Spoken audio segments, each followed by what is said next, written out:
This is my number one biggest recommendation to all of you who want to retire early. Even if you are retired, this will be applicable.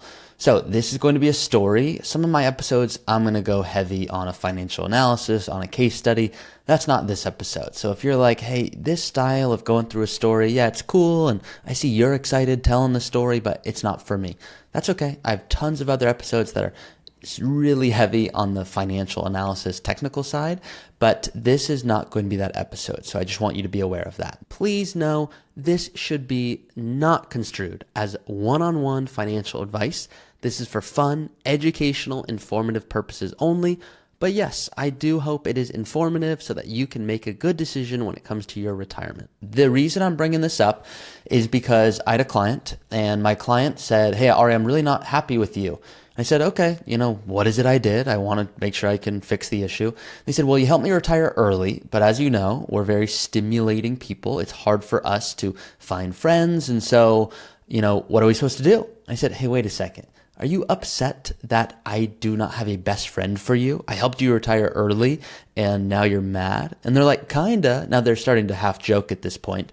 But I was like, hey, what are you guys going to do in retirement? We talked about it and they were like, well, you had us fill out this worksheet, which is true because I have a worksheet where I'll ask people to fill it out to talk about, okay, if you were to hurt your back golfing, then what are you going to do? Because most people are like, I'm going to golf or I'm going to spend time with family. And then their kids are super busy. They can't hang out with them. They hurt their back golfing. And now they're like, I actually kind of miss my coworkers. I really don't know what it is I'm going to do. So my point here, I want to make sure whoever retires early, whether it's you or a friend or a neighbor, you're retiring to something. And that's a phrase we talk about in our industry a lot. So I hear it all the time. But then I was thinking about it. I'm like, I don't know if all of you guys know this phrase. If you already know it and you're listening on the podcast app, good for you. If you don't, though, it's this concept of, okay, you're retiring from waking up early. You're retiring from a bad boss, from politics around the office. What are you going to retire to? Are you retiring to volunteering? Are you retiring to freedom? And some of these things people will just say, I can't wait to retire and I no longer have to worry about, that smelly coworker. Now that's a joke, obviously, but some people are really serious and they go, hey, I'm really trying to retire to my health because right now I can't prioritize that because I'm too busy. What I find a lot of people do is that they're kind of lying to themselves. I'm not saying you're doing this, but that's kind of what happened in this case. So this couple that I work with, they're really smart people. They're like, we're going to retire and we're going to travel.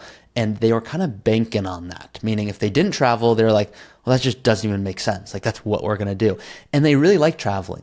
Not forever though. And they were like, we're going to do slow travel and we're going to love it. And we're going to be in Montenegro. And then we're going to go to, I forget all the other places, but they told me they were excited about Montenegro. So that's what stuck in my head because I thought it was a country that I was like, I haven't really heard that being a popular country, but maybe I'm just out of the loop there.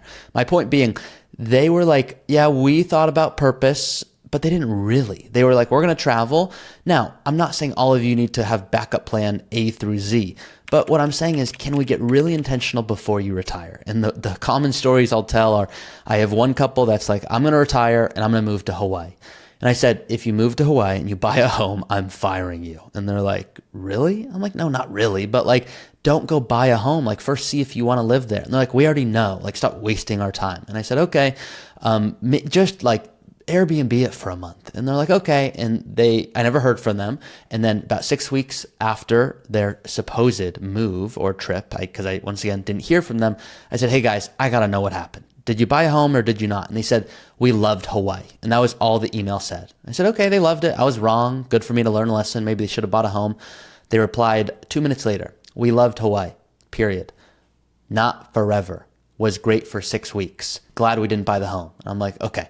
So the point here is maybe if they bought the home, they would have also been happy. But can we try out things? And that's all the message I'm trying to say, because a lot of you are really good savers and you have a lot of money. And the reason you have a lot of money is because financially you are very good with optimizing how much goes to a 401k and a superhero, and you save a healthy amount. I don't want you mad at me when you're 80 with $10 million going, why didn't I buy a bigger plane? Now, the plane example is a silly one, but I'm using that because I had a live show done about a month ago. Not done, I hosted it. And I had someone come on, and it was a really nice couple. And if they're listening right now, you guys know who you are. And they had about, 3.2 million in a 401k. there was an age gap between them. So 57 and 46, I want to say, maybe 48. I think it's 57 and 48 because there's a 9-year age gap. And they had $1 million in a brokerage account, and they are pilots. The woman, Michelle, who's super nice, she is a pilot for Delta. And then Mike, the husband, he is a pilot, but kind of semi-retired, still working, and they make a healthy income today. And they want to buy a small plane worth about $300,000. And they're like, we want to fly with our kids who are also pilots. Like, what a cool family. I said, the real risk here, guys, is that you don't buy a bigger plane and you look back going, we could have really enjoyed it. And what if, God forbid, you guys were to ever go down in a certain, which hopefully never occurs, but if something were to happen, are you going to go, wow, we're really glad that we just did the most optimal Roth conversion strategy to move X amount of dollars to, no. You're going to be so glad you bought a bigger plane, assuming you're in a financial position to do so. So I'm not asking you all to go, oh my gosh, I'm going to have no regrets because I'm going to be so on it with before I retire, I'm going to do the purpose analysis and the worksheet. No, it's going to change. But I'm asking you to just be honest with yourself and say, okay, I'm probably going to want to go out to eat a lot more because I'm going to have more time. I want to plan for that in my analysis before I retire, because I see, and that might seem like a simple example, but I'll see people who go, yeah, I'm going to spend $5,000 a month on retirement, just general expenses, and $1,000 a month. That's going to be travel and going out to eat. And then their friend is like, hey, I'm retired too. Can I come with you? And they're like, absolutely. And then sometimes that friend, you're hanging out with them and you can just feel, hey, why aren't they doing that one more activity? And we signed up for 3 facials. They only signed up for 1. Like, maybe financially they don't have the means to do it. So I had a couple where this happened, which is why I'm bringing this example. And they didn't pay for the facial of their friends, which is so reasonable, by the way.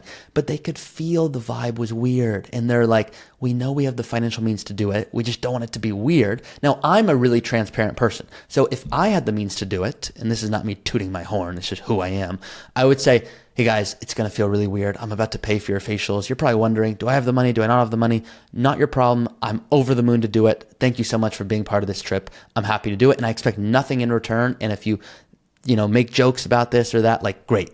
So like, that's how I'll communicate. Some people are like, hey, I'm not paying for my friend's facials, which I'm not saying any of you need to do that. But I have a friend that does not make a lot of money, and it is really fun for me to travel with them. I pay for them to come on my trips. They are very frugal naturally. So if they were some big spenders, would I bring them on my trips? No, because I probably wouldn't want to hang out with them in that case, but they are not someone that's spending for the sake of spending. They're just like, look, we're really frugal. And he's like, I'm cool if I come or if I don't come. And I'm just like, look, my life's going to be better if you do come, and my financial means allow me to bring you on this trip. So I want to do that. So I'm asking all of you, just dream. That's all I'm saying. That's the whole point of this. My one recommendation is dream big. And you might go, you know what? I dreamt really big. I'm going to Super Bowls every year. I'm going to buy a new car every 5 years. And then your plan might say you will be on track to run out of money at 80. Okay, maybe we're dreaming big and then we're going, I still want the Super Bowl, but I don't want the cars. But the biggest mistake is people will go buy a home in Hawaii and then they're like, it turns out I didn't love Hawaii. Take a huge financial hit. And now the rest of their retirement's very different. Or on the flip side, people are so frugal, they're saving really well into their 401k, IRA, Roth, HSA. They're doing all the right financial things. And then they're 85 and they're like, hey, yeah, I do have a lot of money now, but I should have spent way more when I was in a good spot, when I had my health and energy. And that's the really tricky part about this. The tricky part is the first few years of retirement are the most important, because if you can get through that time when there's healthcare, when there's travel, when there's home remodel, when kids are in college, if you can get through that, then it's like you're in a really good spot. Social Security is now helping out. Maybe there's inheritance. It's less of, oh my gosh, the portfolio has to take on the entire role. On the flip side, if you do completely what I just said and go, I'm going to be really careful, not really enjoy my life to the fullest because, once again, I don't have Social Security yet, I don't have inheritance, it's all up to my portfolio, you'll probably have too much money. So where's that balance? Well, that's what good planning is all about. So I'm saying today, my big recommendation, please do dream. Please don't retire and go, yeah, so we retired, but we didn't really plan for the fact that we're going to have more time and we're going to want to do more activities. And so we're going to spend more money. Some of you, and I have another client and then I'll finish my story here. They are, and I'm just thinking of them in case, if you're listening on the podcast app, you can't see my eyes, but if you're on YouTube, you can see me and I'm looking off to the side. I'm trying to think of this client's name. Oh, it's blanking on me. Anyways, this client, they are big RV people. And they were like, hey, we're going to buy an RV for $60,000. It feels really weird because we never buy new cars. We always get used cars. It's not really in us, but we want this certain RV and we're going to get it anyways. I said, okay, good, because their plan allowed for that. But I was like, hey, honestly, you guys told me a while ago, you're naturally frugal. You don't really spend on a lot of things most people spend on. Your finances allow you to do this. Like, I think you should buy this $85,000 RV. And they're like, all right, I've never spent $85,000 on anything in my life. And I said, then it's going to feel weird, but you should still do it because your finances allow for it. And then you're going to be so happy because you're going to have the RV with the built-in, what are they called? I don't think there's a name for it, but you guys know when there's those things in the wall, obviously called cabinets, but I'm trying to think of drawer is the word I'm thinking of. And when you push back the drawer and instead of it snapping and making a hard, loud noise, it will do like a soft landing, like that the drawer that if you were to pull out, like at home, I don't have this, but I have been to houses that do have this, and you go get a fork, and then if you slam the drawer too fast, it does a big clunk. Not a big deal, okay? But this couple's like, we've always wanted these like soft landings of our drawers, and we didn't have that in our home, and we don't want to remodel the home, and we could get it in this RV, and it was like an extra $12K for that. And they're like, that's stupid. We don't need that. And I was like, you're right. You do not need that. You should get it because you just told me how important it is and how cool it would be, and your plan allows for it. Now, if that meant you doing this soft landing of the drawers would mean that now you don't get to take 3 more trips or help out a kid go to college, then yeah, that's probably not worth it to you. Like, let's think about that trade-off. But we went through their plan. They were able to do everything they wanted and more. And so I'm like, hey, this is going to feel weird. It's almost like I have never bought a first class ticket. I don't have it in me. I'm like, I'm going to wake up there. I sleep on planes anyways. I don't really care. I would feel worse getting off the plane, even if I had the financial means to do this. I would feel worse getting off the plane knowing I just spent $8,000 to arrive in New York when I could have spent $500 and I wouldn't have known the difference. And I would rather stretch before and after the plane when I get home at the hotel or home in LA, do some yoga. I'd rather even pay for a massage or a physical therapy appointment for $200 to go, okay, now my body feels great because I know the chairs kind of suck. So my dad is the opposite. He's like, I would never fly anywhere that's not first class because when I was a child, I never got to fly first class like most children, but he loved it. And he's like, I wake up and I am renewed. I'm ready to explore the city. So I'm like, it's a great thing my dad pays for first class because he wakes up and he's like, let's go tackle the city. And I went to London with my dad. If we got to London and he's like, my back hurts and now I'm tired because I didn't sleep, and we lost the first 2 days of the trip because of jet lag and just not feeling well that defeats the purpose. So the point is just spend really healthy on things you love and be really, really stringent. Is that the word? Frugal on things you don't care about. I'm not a wine guy. I know a lot of people love wine and spirits, and it's just not my thing. I spend a lot of money. I go to a specific physical therapist that works on soccer players. I spend $240 for that one session every hour. I love it. I'm excited to pay it. I'm excited all week. I'm over the moon. They're teaching me things that I know a traditional physical therapist would not teach, and I'm over the moon to do it. So that's my guilty pleasure, is I get physical therapy appointments. And I'm not even injured at the moment, which is another miracle. So all of this to say, guys, please just dream big, think intentionally. If you are going to retire at some point, which is literally all of you, if you're not already retired, don't retire and go, yeah, we can kind of get by. I think we could do it. It's like, no, think of things you'd really love to do, plan it out, put it in the software that I talk about, the Academy, see it with your eyes. Because if you just write it out, that's not really doing the full exercise. If you write out, for example, I'll do mine with you right now. Ready? I want to go to a World Cup final. I want to go to a Champions League final. Big soccer guy, if you don't know already. I want to buy a soccer team. That is something I want to do. Now, maybe I will buy it and then I won't like it, and I will need root to grow a lot bigger if I want to buy a soccer team.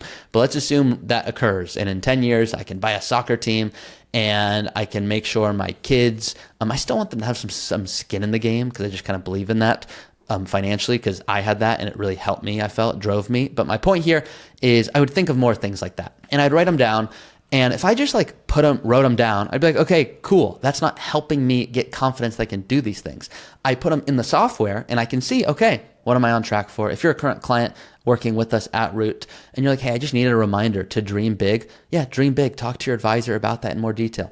Hey, I was thinking about getting a second home. Hey, I was thinking about helping kids with college. Hey, I was thinking about, actually, as weird as this sounds, starting a new business. How much could I afford to lose to start this new business? I have and this I already said last story like 12 times today, but my true last story is a wonderful couple. And this guy, I think I've told this before, but this guy was like, hey, are these going to sound really bad? I'm like, nothing sounds bad to me. Go for it. He goes, how much money could my portfolio support to essentially support my wife who might start a business that's more than likely to lose money? And I'm like, wait a second. Are you asking me like if your wife's business like doesn't do well, for like how long would that last? And they're like, yeah, that's exactly right. I said, okay, based off your plan, like you could allocate another $4,000 a month to this business, and that's not going to dictate whether or not you're going to be okay or not. And he's like, that's awesome, because I really don't think this book idea is going to work, but she's so excited. And I don't know if it did work, but I do know that they are still receiving $4,000 a month in addition. So I assume they're either loving life, or they didn't tell me and it's going to IPO soon, and they're like, we don't already know about it because he's going to want a piece of it. No, that's not what they're probably thinking. That IPO, initial public offering, for those of you who don't know the acronyms that us financial advisors will say, so we get to feel so smart. There's so many out there, and I do not like when advisors do it because it's like, just speak in a way we can all understand. The latest one internally is someone said, hey, Ari, don't worry, BAU. I'm like, BAU? What the heck does that BAU? I'm like, so do you guys know what that is? Business as usual, okay? I'm like, BAU. There's new ones every day. Now I sound like a real boomer saying that. Anyways, that is it for this podcast episode. Not my traditional episode. Hopefully it was helpful. See you guys next time.